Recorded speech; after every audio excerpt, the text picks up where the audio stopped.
अहमद चौध साहब, तमाम शहर के बड़े बड़े लोग यहाँ पर आए। मुझे बड़ी खुशी की बात है। आमदार जीतना हारना तो अल्लाह के हाथ में है। मैं बिना जीता ही आमदार हूँ। मैं शहर का पावरफुल आदमी हूँ। मैं सिर्फ अल्लाह ताला से डरता हूँ, किसी के बाप से डरता नहीं। आमदार अपनी जगह होगा, लेकिन अफसर खान शेर बब्बर अपनी जगह है। किसी से भी टकराने की ताकत रखता है। खासदार रहो, आमदार रहो, मिनिस्टर रहो, मुख्यमंत्री रहो, किसी के बाप से अफसर खान डरता नहीं। और अफसर खान पे जो एलिगेशन लग रहे थे, जो बोल रहे थे, उनको रिजल्ट दिया। कुत्तों का मुंह बंद कर दिया। भौंकने वाले कुत्तों का मुंह बंद कर दिया। शहर में 63 बेल अफसर खान ने, अफसर खान की फैमिली ने, दोनों बेटों ने, मुजीब खान ने, दोनों दामादों ने, पूरी फैमिली ने लिया। और बेगुनाह बच्चों की बेल हमने लिया। और जितने भी बेगुनाह थे सबको छुड़ाने का हमने जो संकल्प लिया था, जो वादा किया था। और जो मेरी माँ बहनें रो रही थी, उनका दुख और दर्द मुझसे देखा नहीं गया। मुझ में तड़प है। कौम और मिल्लत की लीडरशिप हम 95 से कर रहे हैं। अनेक दंगल हमने शहर के निपटाए। शहर के अंदर पूरे शहर में भी दंगल हुई तो हमने निपटाने का काम किया। दंगल में कैसा हैंडल करना ये हमको आता है। हर मर्ज की दवा अफसर खान के पास है। हर मर्ज की दवा अफसर खान के पास है। अफसर खान हर मर्ज का इलाज करता है। अफसर खान को कोई पोस्ट की जरूरत नहीं है। मेरी माँ बहनों की दुआ, कितने भी मैं अगर करोड़ रुपए भी खर्चा कर दूँ तो इतनी दुआ नहीं मुझे मिलती। मैंने सब कुछ कमा लिया। आमदार यहाँ कमा लिया, खासदार यहाँ कमा लिया, सारी दुनिया की दौलत मैंने कमा लिया, जो मेरी माँ बहनों ने रमज़ान के महीने में मुझे दुआ दी। इससे बढ़ के मुझे और कुछ नहीं चाहिए। सर, मैं लगातार देख रहा हूँ, कई चैनल पे देख रहा हूँ कि कमेंट्स आ रहे हैं आपके चाहने वालों के कि नेक्स्ट एमएलए, कोई कह रहा है नेक्स्ट एमपी। मैं बहुत खुल के पूछ रहा हूँ, अगर आपके मन में है तो आप आमदार लाना पसंद करिए, खासदार? देखो, मैंने जो काम किया ये कौम और मिल्लत के और अल्लाह को राज़ी करने के लिए किया। मैंने ना आमदार सोच के किया ना खासदार। और अल्लाह ताला को अगर जिताना है, माँ बहनों की दुआ अगर कबूल करना है, तो अल्लाह ने चाहा, मौका आया तो हम पीछे नहीं हटेंगे। हम पठान हैं, हम शेर बब्बर है, किसी के बाप से नहीं डरते। सर, आप किसी पार्टी से लड़ेंगे या पक्ष? ये भी एक सवाल उठ के आएगा सर। देखो, पार्टी और पक्ष अपनी जगह, बाजू रखता मैं बगल में। पार्टी और पक्ष को बाजू रखता बगल में। मैं शहर ने औरंगाबाद से 2 बार किराड़पुर से मुझे चुन के दिया। 2 बार मैं इंडिपेंडेंट अपक्ष चुन के आया आदमी है। ना कोई पार्टी ना अपक्ष। कौम और मिल्लत का नेता है अपक्ष। खास साहब, जैसा देखा गया है कि अपोजिशन जितने भी जो तो लीडरान है, सब ने पैर पीछे ले लिए थे, मगर आपने एक ऐसी क्या सोच उभरी, ऐसा क्या जज्बा उभरा जो रमज़ान के महीने में आपने जो तो पूरे 63 की जो तो जमानत लेने के लिए जो तो इतना अपनी जो तो बहादुरी दिखाई? देखो, जो बहादुरी दिखाता, जो मर्द मुजाहिद है, वो जंग के मैदान में लड़ता। जो आपा जान रहे थे वो घर में बैठते। हम तो मर्द मुजाहिद है। हम तो रोड पे आके लड़ते हैं, शहर में लड़ते हैं, बस्ती पे लड़ते हैं, पुलिस स्टेशन में लड़ते हैं, कारपोरेशन में लड़ते हैं, हर जगह कौम और मिल्लत के लिए लड़ते हैं। और कोर्ट में भी इंसाफ की लड़ाई हमने 45 दिन लड़ी। और जो वादा किया था, एक एक बच्चे को अपने घर पे पहुंचाने का काम हमने किया। और माँ बहनों ने मुझे इतनी दुआ दी कि जिसकी इंतहा नहीं। सर, एक आखिरी सवाल कि ये आने वाले समय में 4-5 महीने के बाद हो सकता है कि इलेक्शन की आमाद हो जाए। ऐसे हालात में बतौर खास औरंगाबाद शहर और जिले के आवाम के लिए एक नए सियासी माहौल में आपको कोई ठोस पैगाम? देखिए, इलाके कुत्ते और बिल्लियाँ के होते हैं। अफसर खान शेर बब्बर है। जहाँ जाता है वहाँ खुद इलाका बनाता है। इलाके अंसारी साहब सुन लीजिए, इलाके कुत्ते और बिल्लियाँ के होते हैं। शेर बब्बर जहाँ भी जाता है वहाँ इलाका बनाता है।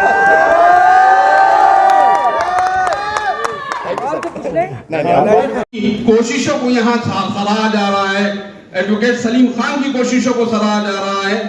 उसी तरीके से ये बात को भी समझने की जरूरत है कि मुसलमानों को बदनाम करने की क्यों कोशिश की जा रही है, क्यों साजिश हो रही है, उनको फसादी साबित करने की कोशिश क्यों जा रही है कि किराड़पुरे का फसाद होता है। FIR कहती है चीख चीख के ये हिंदू मुस्लिम फसाद है, लेकिन मुसलमानों को ही अरेस्ट किया जाता है, कोई गैर मुस्लिम इसमें अरेस्ट नहीं।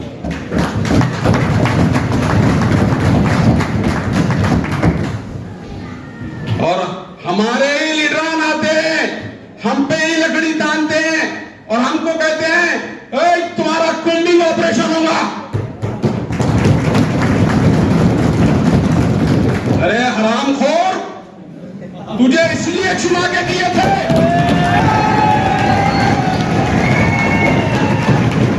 नहीं हमने किए थे कि तू हमारा कुंडिंग ऑपरेशन करेगा, जबकि पूरे रमजान में सबर का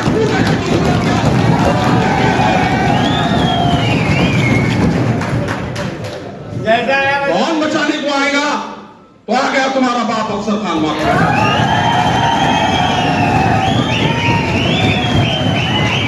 कौन बचाने को आएगा? तो हम तुम्हारा बाप बचाने को आएगा, तो यमतुल उलमा के मुस्तफा खान यहां बचाने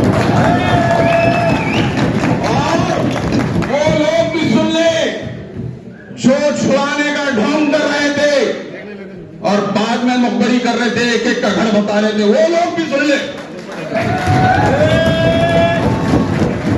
किन किन ने सब मालूमात है हमारे पास, कौन कौन है हरामखोरे अकीदा, सारी मालूमात है हमारे पास। लेकिन अजीज सरीन साथियों, हमको जो बदनाम करने की कोशिश की है, मैं आपको बार बार उसी तरफ इशारा कर रहा हूं कि हमको जो बदनाम करने की कोशिश की जा रही है कि ये फसाद बर्पा हमने किया, कसम खुदा की ये फसाद बर्पा हमने नहीं किया। ये मुसलसल कुछ लोग पहले आए, उनको मुसलमानों ने खामोशी से समझा के वापस भिजा दिया, और जो बाद में आए उन्होंने शरारतें की, और वो शरारतों का नतीजा था कि ये सारे वाकयात गुजर गए। फिर हमारा शाहरुख खान आया,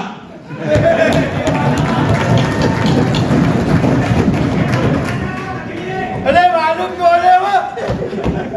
नहीं हम भी बाप है, उसकी फिक्र मत करो। शक्ति का फूल है वो। अरे शक्ति का फूल है वो। अरे रुको नजर आया यार। तो आने कोई भी लीडर मुसलमानों के बीच में आता तो मुसलमानों के मसाइल ढूंढ के पूछता है कि क्या बात है, तुम इतने लोग क्यों जमा हो गए? ये लीडर की क्वालिटी में, लीडर के अंदर ये सलाहियत होना जरूरी है। नहीं तो वो काय का लीडर? भी शाहरुख खान बनने का था तो फिर काय को लीडर बन रहे? वहां पर मैं अपने तजुर्बे से एक बात मुसलमानों आप लोगों से कहना चाहता हूं कि जब मुसलमानों का वहां मजमा जमा था, वहां पर एक चीज को भी धक्का नहीं लगा, न गाड़ियां वहां पर जलाई गई थी, और जो बहुत दावे कर रहे हैं कि 24 साल की पत्रकारिता मेरे काम में आ गई कि मैं ना मंदिर के अंदर खड़ा, मैं यहां मंदिर में खड़ा, यहां पर कोई टेंशन नहीं है, सब सुकून से, मंदिर को धक्का नहीं लगा है। अरे कौन मंदिर को धक्का लगा रहा था भाई? मुसलमान मंदिर को धक्का लगा रहे थे। ये जो पाखंड जिस तरीका मंदिर के अंदर चल रहा था, वो पाखंड को समझने की भी जरूरत थी कि जिस तरीके से वो एक्टिंग वहां शाहरुख खान कर रहा था कि यहाँ पर कुछ नहीं हुआ, कुछ नहीं बिगड़ा, कुछ नहीं हुआ, ये सब पाखंड, ये सारे पाखंड को भी समझने की जरूरत है कि वहां पर मुसलमान जमा जरूर हुए थे क्योंकि कुछ शरारत लोगों ने शरारतें की। राम मंदिर को धक्का नहीं लगा रहे थे। राम मंदिर के ये कोने से वो कोने तक देख लो, पूरी कांच के शीशे की खिड़कियां हैं उनमें, एक शीशी को मुसलमान ने पत्थर नहीं मारा, एक शीशी को। कोई साबित करके बता देना कि एक शीशी को पत्थर लगा, ये गाय को मंदिर बचाने को आ रहा था। मुसलमान खुद उसकी हिफाजत करने वाले लोग हैं वहां का, दिन रात वो मंदिर हमारी नजरों के सामने है, वो मंदिर को नुकसान पहुंचाने का सवाल ही नहीं होता, क्योंकि कुरान मजीद ने हमको ये तालीम दी नहीं है। कुरान मजीद ने कहा कि लकुम दीनकुम वलिय दीन, तुम्हारा मजहब तुम्हारे साथ, हमारा मजहब हमारे साथ। हम नहीं कर सकते, ये हमसे हो नहीं सकता। हम ये सो है नालाखियां कर नहीं सकते। और वो जितना मजमा था, जितने लोग वहां मौजूद थे, जब वो काबिल मुबारकबाद थे कि उन्होंने किसी दूसरे मजहब की जो है तजलील नहीं की, वो के मंदिर को धक्का तक नहीं लगा। ये आके अपनी टीआरपी बढ़ा रहा वहां पे। हाँ? अरे काय की टीआरपी भाई, राम मंदिर को मुसलमानों ने धक्का ही नहीं लगाए। तू कैसे बोलता कि राम मंदिर मैंने बचाया? ये सब तमाशे। मुसलमानों ने ये हरकत नहीं की। मैं बोल रहा हूं कि वो एक कमान लगी हुई थी भगवे कलर की राम मंदिर के सामने की हिस्से में। वो भगवा कलर का जो कपड़ा था वो चैन से लिखा था, वो आग जल्दी पकड़ता, बहुत जल्दी आग पकड़ता। यकीन मानो इतनी गाड़ियां वहां जली जो रिकॉर्ड पे है। वो राम मंदिर का गेट जो बाहर लगा हुआ था काफी, वो गेट, वो कपड़े को आग जल्दी लगती, उसके बावजूद भी वो कपड़ा आखिरी दिन तक जैसी की वैसी। उसके सामने शायद वो गाड़ियां जल गई, ये जल गई, वो जल गई, लेकिन वो कमान नहीं जली। वो कमान नहीं जली। ये गवाह है उस बात का कि हम वहां पर मंदिर को नुकसान पहुंचाने की कोशिश नहीं कर रहे थे। हम वो डिमांड कर रहे थे कि वो जो शरारती लोग वहां पर आए थे, वो शरारती लोगों को पुलिस के हवाले किया जाए। ये हमारा डिमांड था। हमारा डिमांड नहीं था कि राम मंदिर को नुकसान पहुंचाया जाए। ये जो पाखंड जिस तरीके से मिली भगत के साथ हुआ, इस पाखंड को मुसलमानों को समझने की जरूरत है। और समझो आप लोग, आने वाला वक्त हमारे लिए जो है बहुत नफ्सा नफ्सी का दौर है, बहुत सियासी उटल फुटल का दौर है। आज महाराष्ट्र की सियासी सूरत हाल ऐसी है कि हम कुछ फैसला नहीं कर पा रहे कि सियासी रुख किस करवट बैठेगा, सियासी ऊंट किस करवट बैठेगा। इन सारे हालात में हमको ये समझने की जरूरत है कि आगे हम किस करवट बैठेंगे। और हम जो करवट बैठेंगे इंशाअल्लाह, वो करवट एकदम सही तरीके से बैठना चाहिए। अभी हमारे हमको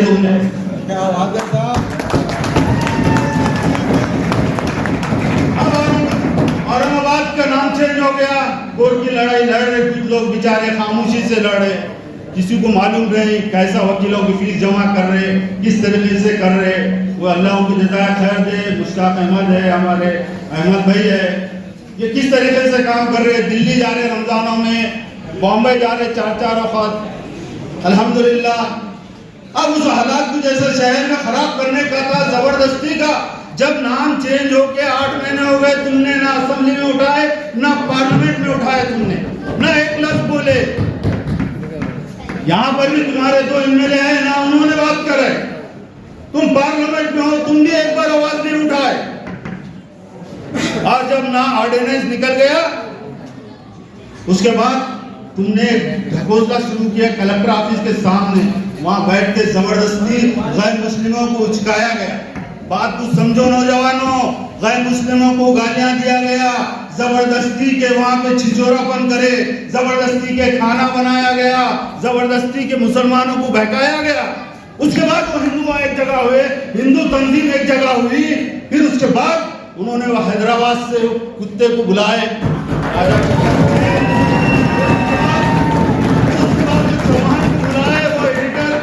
वो जलील 12 माह का 12 बाप का है। देखो मैं बात बता रहा हूँ, कोई फर्क नहीं पड़ता किसको भी बुला दो, हम डरने वाले नहीं है। हम 1000 साल हुकूमत करे, यहाँ पे करे, पूरे हिंदुस्तान पे करे, अखंड भारत पे करे हमने, और पूरे यूरोप पे करे। थोड़ा बहुत हिस्सा बाकी था, हम तो हुकूमत करे हुए है, हम इसको डर नहीं है तुम बुला के। मगर हुआ क्या, बात को समझो। तो तुमने यहाँ पे क्या बोला कि हमको संभाजी महाराज से कोई बैर नहीं है, औरंगाबाद का नाम मत दो। मगर नौजुबिल्लाह ये कुत्ते औरंगजेब रहमतुल्लाह अलैह की नानी, दादी, माँ, बहन हर चीज निकाले, मुसलमानों की माँ बहन निकाली। उनको मौका कौन दिए? ये लोगों ने दिए जिनको हमने चुन के दिए। बात को समझो। अफसर भाई 2019 में हमने खिलाफ में काम किया था, नहीं किया था? अल्हम्दुलिल्लाह डट के काम किया, हमने किया। हमको मालूम था कौन आने वाला है, कौन नहीं आने वाला है। और कुछ हम भाई मेरी शिकायत है, बुरा मत लगने दो, हमारे साथ के खुद दोस्त जाके मिल गए। मैं हमेशा बोलते रहूंगा और बोलूंगा। और उनको ताकत दिए, नहीं दिए? ताकत दिए उनको, नहीं तो उनका मामला खत्म हो गया था, दफन हो गए थे। ये औरंगाबाद की बात नहीं है, सारे हिंदुस्तान की बात है। यूपी में 80 सीट गिरा है, महाराष्ट्र में 36 सीट गिरा है। सेकुलर ताकत जो है उसको खत्म कर रही है लोग। औरंगाबाद की बात है, औरंगाबाद की बात मत समझो। इत्तेहाद औरंगाबाद नहीं है, सारे हिंदुस्तान का है। हमने कर्नाटक में देखा क्या हाल करके रखे थे। तुम्हारा हिजाब पे तुमको लपड़ा था, तुम्हारे हलाल पे था, हजान पे था, कोई चीज पे नहीं था तुम्हारा। मगर वहां के मुसलमानों ने समझदारी से काम किए, किसी के बहकावे में आए नहीं। आज अल्हम्दुलिल्लाह सेकुलर ताकत चुन के आई, उसका रिजल्ट भी आ रहा। देखो मैं ये बता रहा, इत्तेहाद बोल के जबरदस्ती नाटक मत करो। उनको चुन के दो जो तुम्हारे लिए खैर है। हम खरबूजा है, नौजवानों हम खरबूजा है। छुरी हम पे गिरो क्या खरबूजे पे गिरो, कटना खरबूजे कुछ है। रही बात 80 बच्चों को जेलों में डाले, 500 बच्चों को जेलों में डाले। अरे ये तो सुन्नत यूसुफी है, ये हमारे नबी की सुन्नत है। हिंदुस्तान के मुसलमान जेल नहीं देंगे तो रहेगा कैसे? हमको कोई फिक्र नहीं है, समझ रहे क्या? ये जेलों से हम डरने वाले नहीं है। अल्लाह इसे माई के लाल खड़े कर देते हैं।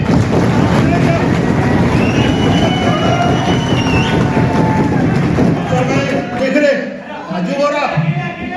अरे 2 मिनट हट जाओ भाई, आगे क्या बोल रहा है बोल जा रहा हूं मैं। आप लोग देख रहे, ये मैं 7-8 साल से देख रहा हूँ। हर मिली तहरीक में अफसर भाई साथ रहते मेरे, चाहे वो इमामों का प्रोग्राम हो, चाहे वो रिजर्वेशन का हो, चाहे मॉब लिंचिंग का हो, चाहे वो 3 तलाक का हो, चाहे सीरिया का हो, चाहे म्यांमार का हो, और कितने आसिफ का हो। हर वक्त अफसर भाई साथ में रहे और ये बोलते ये पूरी जिम्मेदारी मेरी है। अफसर भाई से आप वाकिफ हुए? अरे वो तो कई सालों से ठहरे हुआ है, मैं साथ नगर सेवक रह रहा हूँ। मिली प्रोग्राम रहेंगे, मिली काम रहेगा, वो हमेशा सीना ठोक के आगे रहे। और रही बात सलीम भाई की हमारी, मैं सलीम भाई को तकरीबन 8-10 साल से पहचानता। अल्हम्दुलिल्लाह मेरी कमेटी की तरफ से भी सलीम भाई का इससे पहले इस्तेमाल किया। देखो मेरा भी कोर्ट से बहुत वास्ता रहा। अब एक कुछ 10-15 साल से कोर्ट से ताल्लुक कम हो गया। अल्हम्दुलिल्लाह कई वकीला जो थे अब कुछ रिटायर हो गए, कुछ घरों पे बैठ गए। पहला वकील देखा मैं जो पैसे के पीछे नहीं भागता, जेब से पैसे लगा के काम करता।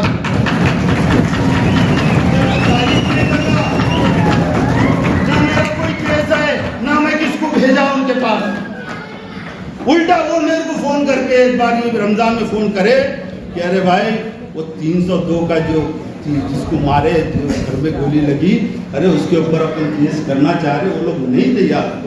अब क्यों नहीं तैयार हो रहे, क्या नहीं तैयार हो रहे, सारे औरंगाबाद को मालूम है। उनके पास उनको लेके गए, सलीम भाई से मुलाकात कराए, मगर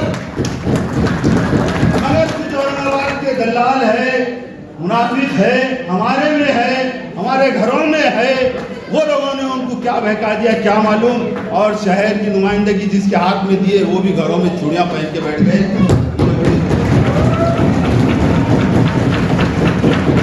अरे तुम कुछ नहीं करे, तुमने बदनाम करे, जबरदस्ती बदनाम करे और जबरदस्ती अवार्ड लेते फिर रहे कि हमने मंदिर को बताया।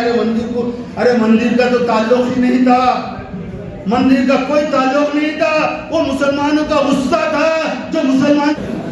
तो मैं उनके लिए एक शेर से उनको आवाज दूंगा। आंधियों से जो टकराता है उसे तूफान कहते हैं, और तूफानों से जो टकराता है उसे तूफान। मैं उनके लिए भी एक शेर बोलूंगा। इबादतों की तरह मैं अपना काम करता हूँ, मेरा उसूल है पहले सलाम करता हूँ, मुखालिफत से मेरी शख्सियत संवरती है, लेकिन मैं दुश्मनों का भी बड़ा एहतराम करता हूँ। और मेरे दोस्त, मेरे भाई अज्जू पहलवान साहब, मैं उनके लिए भी एक शेर बोलूंगा। मैं कहाँ रुकता हूँ अर्श व फर्श की आवाज से, मुझको तो जाना है बहुत ऊंचा हदे मकवाद से। ऐसे हमारे अज्जू पहलवान साहब, मुझे 2 मिनट का वक्त दिया गया, मैं शेर के जरिए अपनी सब बात बोल चुका हूँ। और मैं एक बात आपको बताना चाहता हूँ, हमारे वकील साहब ने बहुत अच्छी बात बताई, इल्म के ताल्लुक से बात बताए, तालीम के ताल्लुक से बात बताए, कोर्ट की बात बताए, पुलिस की बात बताए, कानून की बात बताए, लेकिन सबसे पहले ये चीज दुनिया में सबसे पहले हमारे रसूल ने जो कहा था, इकरा, जिब्राइल अलैहिस्सलाम ने हमको सबसे पहले आती जो है तो इकरा रब्बी, हमको जो है तो कहा पढ़ो। तो आज यहाँ सब नौजवान हैं, तो मैं सारे नौजवानों से अपील करता हूँ कि जो कुरान हमारे को बता रहा है, जो कुरान हमारे को गाइड कर रहा है, हमको उसका रास्ता नहीं छोड़ना है। अगर हम उसके रास्ते पे चलेंगे तो दुनिया की कोई भी ताकत हमारे को झुका नहीं सकती और कोई भी ताकत हमको नुकसान पहुंचा नहीं सकती। लेकिन मेरे भाइयों, मेरे दोस्तों, मेरे अजीजों, मैं ये चाहता हूं कि दुनिया के अंदर इस्लाम का नाम, अगर मुसलमान का नाम अगर कोई आए, तो मैं ये चाहता हूं कि हमारा नाम पुलिस, जेल, कोर्ट, कचहरी इससे ना पहचाने, हमारे को पहचाने अब्दुल कलाम, हमको पहचाने अजहरुद्दीन, हमको दुनिया के जो बड़े बड़े लोग हैं उनके नाम से लोग हमारे को पहचाने। मैं यही कहना चाहता हूं कि हमारे को हिकमत से भी काम लेना है, हमारे को जो है तो जज्बात में आके हमारा नुकसान भी करना है, क्योंकि हमारे पीछे हमारे घर के जिम्मेदार, हमारी माँ बहनें, सारे लोग हमारे पीछे जिम्मेदार है और सारा जमाना क्या पूरी दुनिया हमारी दुश्मन है। इसके लिए मैं बच्चों से ये अपील करता हूँ कि जज्बात में ना आए और एक अच्छा मुकाम करे, एक अच्छा काम करे, अपने माँ बाप का, अपने देश का, अपने शहर का नाम रोशन करे। और कुछ लोग साजिशें कर रहे हैं, कुछ लोग हमारे साथ में भी रह के साजिशें कर रहे हैं, तो मैं उनके ऊपर एक शेर बोलूंगा, झूठों ने झूठों से कहा है सच बोलो। रैंडमली अरेस्ट शुरू हुआ, हर रोज 8, 10, 12, 15 नौजवानों को अरेस्ट किया जाता था और कोर्ट में लाया जाता था। हमारे लिए भी एक मसला था कि आखिर इसमें डिफेंस ले तो कैसा ले, करे तो क्या करे। मेरे अकेले के बस की बात नहीं थी। मैंने अपने साथ काम करने वालों से पूछा कि आप लोग मेरी मदद करोगे क्या, तो 14 एडवोकेट्स ने उसमें मेरे साथ काम करने के लिए और माशाल्लाह आखिर तक सबने मिलकर मेरा साथ दिया। ये वो 14-15 एडवोकेट्स की मेहनत का नतीजा था कि 82 लोग जो अरेस्ट हुए थे वो 1 महीने के बाद जेल से रिहा हो गए। वरना आप लोग सब जानते हैं कि जब किसी केस में 307 लगा दिया जाता है तो उसमें बेल लेना तकरीबन चार्जशीट तक तो नामुमकिन हो जाता है। हमारे जो बच्चे जेल से छूट कर आए, मैं उनसे पूछता था कि जेल में क्या हाल था, तो बोले सब यही बोलते थे सामान लपेट के रखो, अभी तुम्हारी बेल होने वाली नहीं है। लेकिन हमको यकीन था, अफसर भाई ऑफिस में आया करते थे, शहर के टाइम ऑफिस बंद हो रहा था, हम लोग रेगुलरली ये स्टडी करते थे कि इस केस में किस तरह की स्ट्रेटेजी अडॉप्ट की जाए कि हमको जल्द से जल्द कामयाबी मिले। फिर हमने उसमें ग्रुप बनाया और एक स्ट्रेटेजी के तहत काम किया और उसमें कामयाबी हासिल हुई।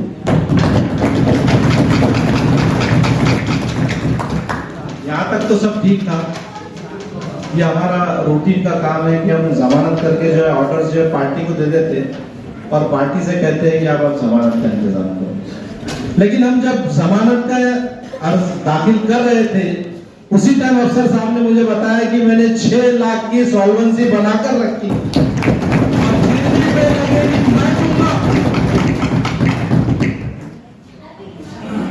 मैंने कहा अफसर भाई ठीक है, पहले बेल तो हो जाने दीजिए। नहीं, बोले सलीम साहब जितनी भी जमानतें लगेगी मैं देने के लिए तैयार हूं, ईमानदारी से बोल रहा हूं। पहली बार मुझे उनकी बात पे यकीन नहीं आया क्योंकि वो भी लीडर है।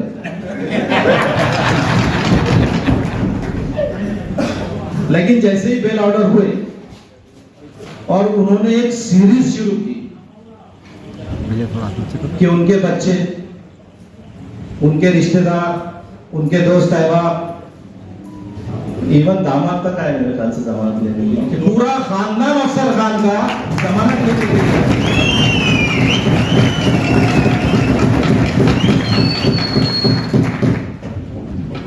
अब रहा सवाल है कि वो 6 लाख की सॉल्वेंसी बना के रखे थे, उनमें मेरी सॉल्वेंसी कब इस्तेमाल होती है?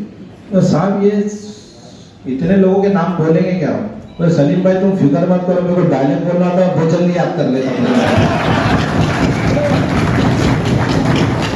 हाँ यार, ये कैरेक्टर भूल गए थे कि अफसर भाई को एक्टिंग भी आती है।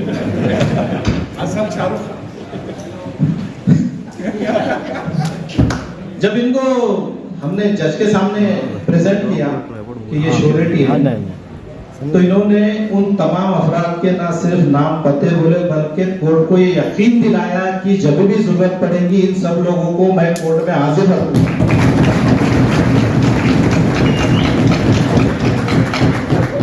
ये मेरे एडवोकेट के करियर का एक पहला वाकया था कि इतनी ज्यादा तादाद में एक सिंगल आदमी ने जमानतें दी। अभी तक नहीं हुआ ऐसा, 2-3 जमानतें ली। भाइयों, हरसूल जेल में ऐसे कई अफराद कैद है जिनके जमानत के ऑर्डर्स हो चुके हैं लेकिन उनको बेल नहीं मिल रही है। यह हमारी खुशनसीबी थी कि हमारा बेल ऑर्डर आने से पहले अफसर खान ने तमाम जमानतें तैयार रखी।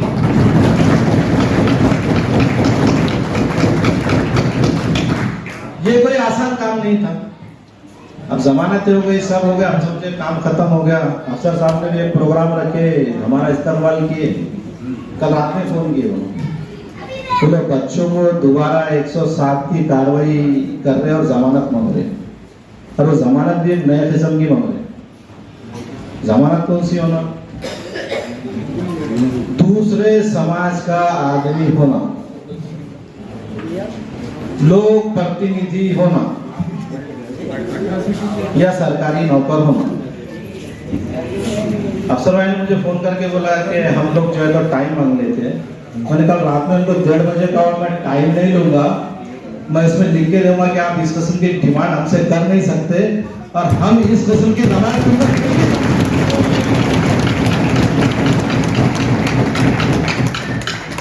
आज प्रोग्राम में आने से पहले वो कार्रवाई अटेंड करके आ रहे हैं एसीपी के ऑफिस पे। माशाल्लाह वो जिम्मेदारी भी निभा रहे हैं। अभी उसको ऑर्डर आती है।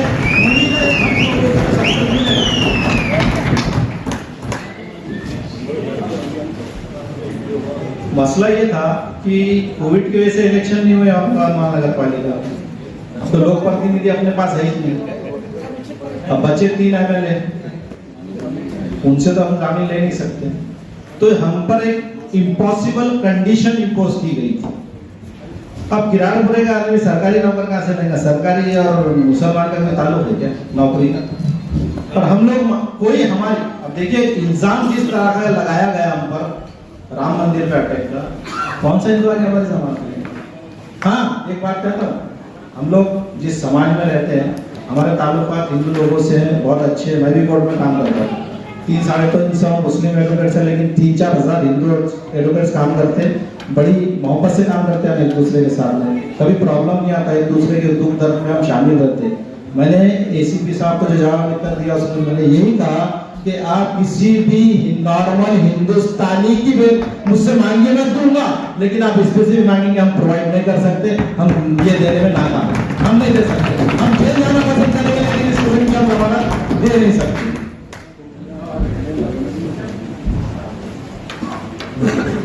दूसरी बात, मैंने इस पूरे केस में बीइंग एडवोकेट अपने फराइज को अंजाम दिया। मैं शुक्र अदा करता हूँ अल्लाह ताला का कि उसने मुझे लॉ की डिग्री से नवाजा था, इसलिए मैं कौम के काम आ सका।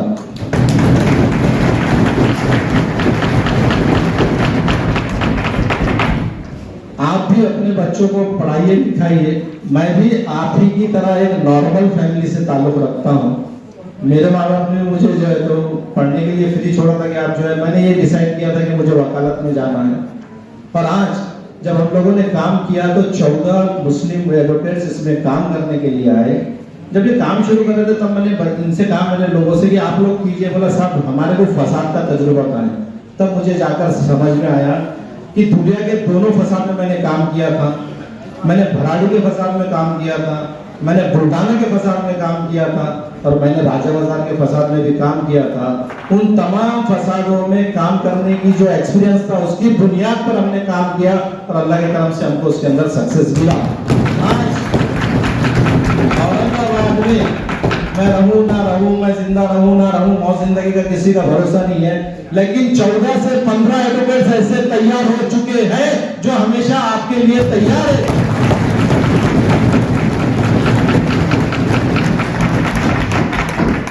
जब हम लोग ये काम कर रहे थे तब सियासी और गैर सियासी तमाम लोगों ने हमसे कांटेक्ट किया। उसमें से हमारे किरमानी साहब थे, इनका भी हमारे बड़ा मोरल सपोर्ट रहा।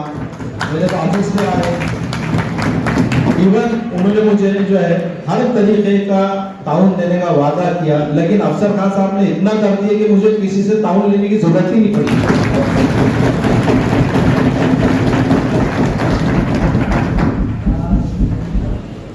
एक बात लेकिन यहाँ कहूँगा कि इस केस में मैंने जो महसूस किया कि इस कौम में जज्बे की कमी नहीं है। मेरा ऑफिस पर एक शख्स आया और उसने कहा कि मैं भी जमानत लेना चाहता हूँ। वो शख्स जो है साइकिल पर अचार और पापड़ बेचता है। तो बोला ठीक है अफसर भाई ले रहे तुम्हारा पूरा सवाब अफसर कमाएगा क्या, मुझे भी सवाब कमाने का काम। तो उसका जो जज्बा था मैं इनकार नहीं कर सका। मैं बोला भाई आप क्या मदद करोगे। तो उन्होंने 700 रुपये निकाल कर मुझे दिए। बोले इसमें कितनी जमानतें होगी। तो मैंने कहा 20। तो बोले 20। बोला हाँ, क्योंकि जमानत के 1 बाउंड पर 35 रुपए के टिकट लगते, मैं 20 जमानत के बाउंड पे आपके टिकट लगाऊंगा।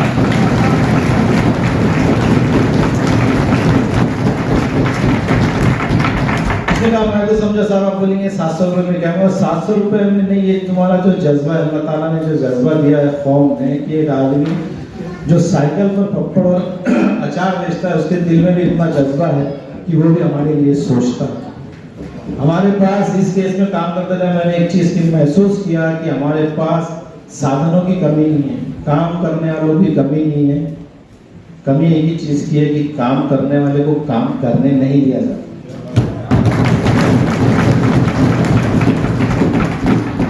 हमारे पे भी बहुत प्रेशर आया कि अफसर खान में क्या है ऐसा, हम लोग आते हमारी भी जमानत नहीं। आप जब एक आदमी कोई काम कर रहा है ना तो उसको करने। हमने भी तय किया था कि किसी दूसरे को घुसने नहीं देंगे ये लाइन में।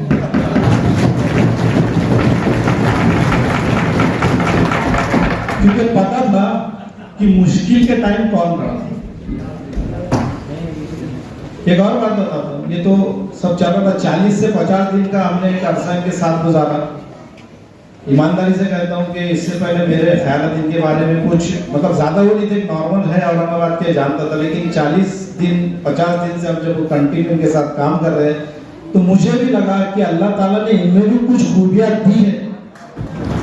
अल्लाह ताला ने किसी को भी बगैर मकसद के लिए पैदा नहीं किया। अफसर खान में लगता है 2023 के फसाद के लिए पैदा किया।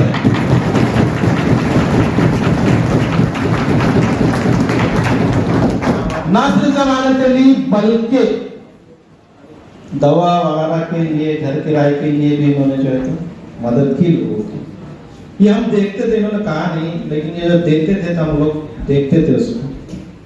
साथ ही क्या नाम है मुश्ताक साहब, ये भी नारेगांव से शुरू दिन से आखिरी दिन तक हर किस्म का जो काम बोले जलाव करा के लाओ, ये करा के लाओ, ये आदमी कराता रहा। इनका भी बहुत बड़ा रोल रहा।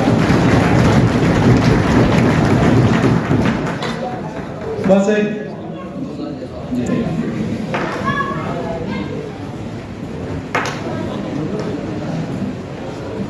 जमायतुल उलमा हिंद की तरफ से मुस्तफा भाई का इसलिए नहीं बोल रहा था उनकी तरफ तीन इमाम है, वो सवाल ऊपर कमाना चाहते हैं।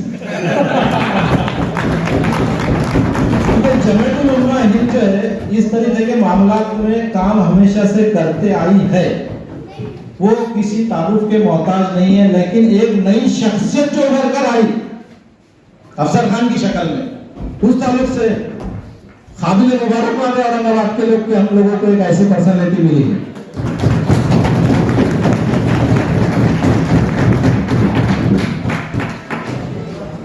और इस तमाम काम करने का एक चीज की बड़ी शिद्दत से जो तकलीफ हुई वो ये थी कि हमारे पास लीडरशिप नहीं।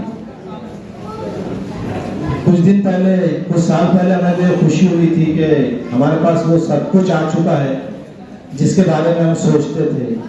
इतने दिन से हमारे पास सीट ये आ गई, ये हो गई, वो हो गई, लेकिन इन 30-40 दिनों में जो पॉलिटिकली कहेंगे कि बेआसरा थे हम, और आज भी है, क्योंकि यहाँ की औरंगाबाद की लीडरशिप में दम होता। देखो हम वकील थे ना, हमने वकालत का काम किया। मैं अपने आप को बहुत बचा रहा हूँ, मैं पॉलिटिकली नहीं बोल रहा हूँ, मैं जो भी बोल रहा हूँ वो सोशली बोल रहा हूँ कि अगर हम में दम होता तो यहाँ की लीडरशिप पुलिस से नुमाइंदगी करके इंसाफ दे जाती और उन लोगों को भी अरेस्ट कराती जो लोग इस केस में अरेस्ट हुए।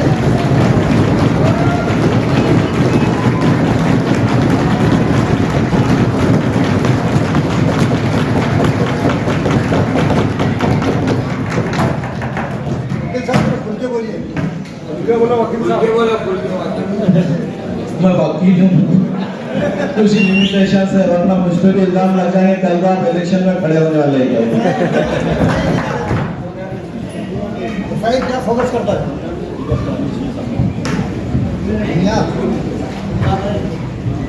बस थोड़ा सा यही कहूँगा कि एक चीज बहुत सिटी में चल रही है कि मैंने जो है मंदिर को बचाया।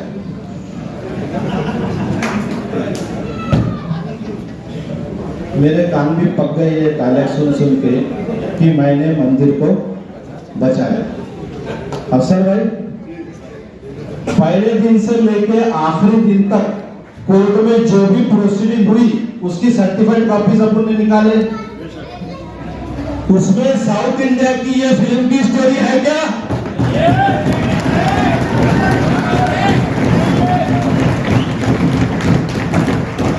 ऐसा साउथ इंडिया की फिल्मों में होता है, एक आदमी कुछ तो बचा ले, यहाँ पर नहीं है।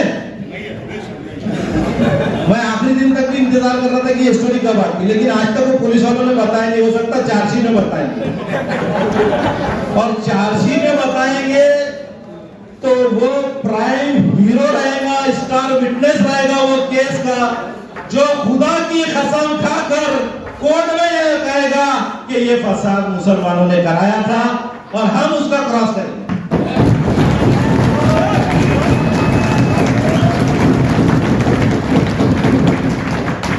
झूठ और सच का फैसला इस कहानी की हद तक इंशाल्लाह कोर्ट में होगा। आप तमाम ने मेरी बात को सुना, जिनको बुरी लगी हो माफ करना। मैंने एडवोकेट होने के नाते इस केस में जो काम किया मैंने आपके सामने बयान किया, आप सब लोगों ने मुझे सुना, इज्जत अफजाई की, इसलिए मैं आप तमाम का बहुत बहुत शुक्रिया।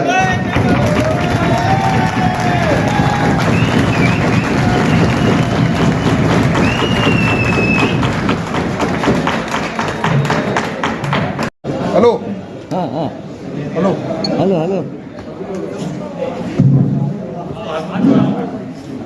ये मीडिया वालों की तरह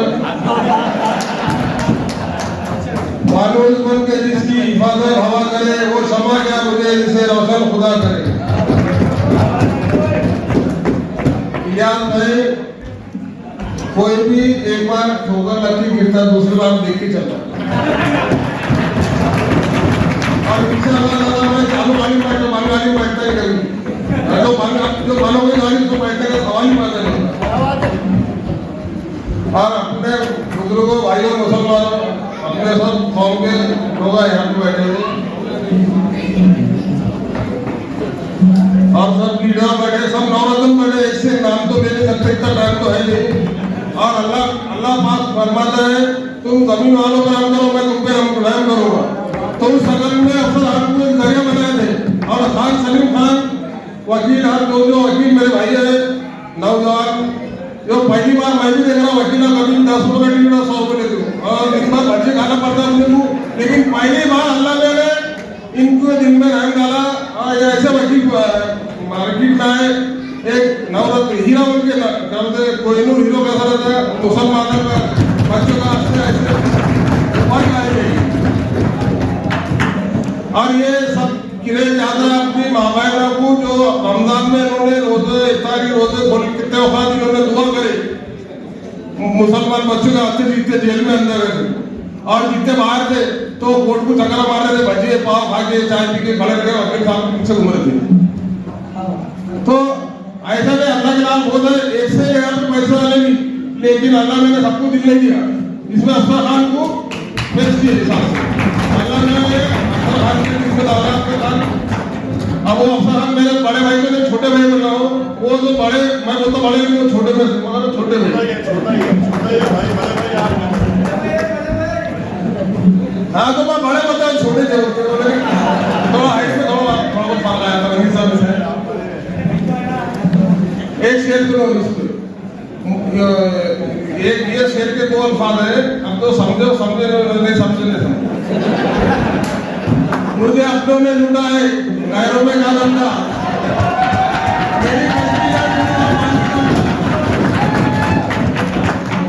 मुझे अपनों ने लूटा है। ये पहले सुन लो, पहले हम इसकी ये बोलूंगा। दूसरा, मुझे अपनों ने लूटा है, अपनों ने लूटा है गैरों में का धंधा, मेरी कश्ती जा डूबी वह पानी कम था। तो हमें अपने ने लूटा, हमें अपने ने लूटा, गैरों में क्या दम था। मेरी कश्ती हमारी कश्ती है, वो मेरी कश्ती नहीं है, हमारी कश्ती जादू हुई वहां पानी कम था। अब अपने हालों ने कुछ अपने भाइयों ने लाए थे, कुछ यहाँ भी होंगे। मैं हमदर्दी में अपने हाल मुसलमानों का गुस्सा है, एक पानी के बोतलों सर मुसलमान बहुत रहम दिल रहता, गुस्से में 10-5 पड़ तू ऐसा कर दूंगा वैसा करूंगा, बाद में समझा अंदर समझ कोर्ट में भी केस जाते हो, कितने बड़े बड़े केस आते हैं, वकील साहब को बोलते जैसा अरे कंपन में सुने आगे उसको कोई टेंशन नहीं। तो ऐसा हुआ। अरे क्या बात है, आ गया बस भाई ये हेलो हेलो बनाया है। और आजकल क्या है, पहले भी अपन रेडियो सुनते तो सब बिना करके माला चलता था, तो रात भर अपन कोई चालू होता था, अब तो कंप्यूटर दौर है, गॉगल पे मारे तो सब दिख जाता। अभी वहाँ का हुकूमत बंद कांगराट आप लोग बीजी को हरा था, ये सब सही बात है। जीएसटी लग गई, ये लग गई, भजिए पाव पे, दूध पे, सब दही पे लग गई, गोश्त पे भी लग गए पे। तो अपने को बीजेपी को हरा है, तो अपने को कर्नाटक में बीजेपी को हरा है तो सरकारी, तो वहाँ पे स्कीम क्या मिली, 1500 रुपये महीने को, लाइट का बिल आधा। केजरीवाल साहब ने कहा जो साहब भाई है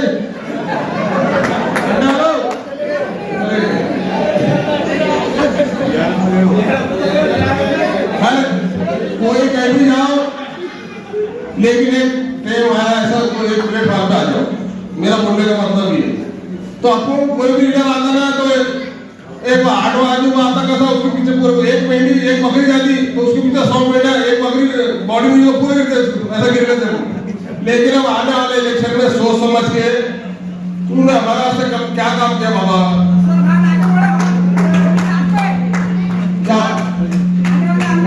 गाँव में मंगल सब अरे अल्लाह पाक मुक्तलाज है, वो किसको हीरो बना देता, किसको हीरो बना देता, उनका किस्मत को डाल नहीं सकता।